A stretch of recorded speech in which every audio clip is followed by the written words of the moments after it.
আজকে সন্ধ্যেবেলা আমি চলে গিয়েছিলাম আমাদের পাঁচারুলের নতুন ওপেন হওয়া 99 বাজার। আর দেখো, প্রথমেই ঢুকে দেখতে পেলাম এই প্লেট বাটির সেটগুলো, যেগুলো ছিল অনেকটাই সুন্দর। আর তারপরেই দেখতে লাগলাম অনেকের জন্য লাঞ্চ বক্স, যে ও কোন লাঞ্চ বক্সটা কিনবে। তারপরে ওর একটা লাঞ্চ বক্স পছন্দ হয়েছিল, সেটা হলো এই যে এটা। আর তারপরেই পছন্দ হলো এই কিচেনটা। যারা সিনচান লাভার তারা তো বুঝবেই এই পছন্দের মানেটা কি।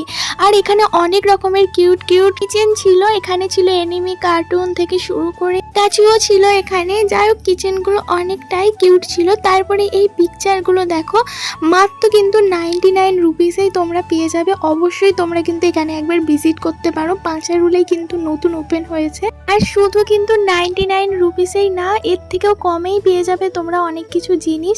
আর এখানে জুতোর কালেকশনগুলো দেখো, মাত্র 99 রুপিসেই তোমরা কিন্তু পেয়ে যাবে। আর তারপরে ছিল ওদিকে সফট টয়, এগুলো অনেক সুন্দর ছিল, দেখলেই পছন্দ হয়ে যাবে এমন এমন জিনিস আছে। আর এই সাইকেল বাস্কেটটা দেখো কতটা কিউট। এইটুখানি ভিডিওতে তোমাদের সবকিছু দেখানো সম্ভব না, পরের ভিডিওতে দেখবে আরো কি কি আছে।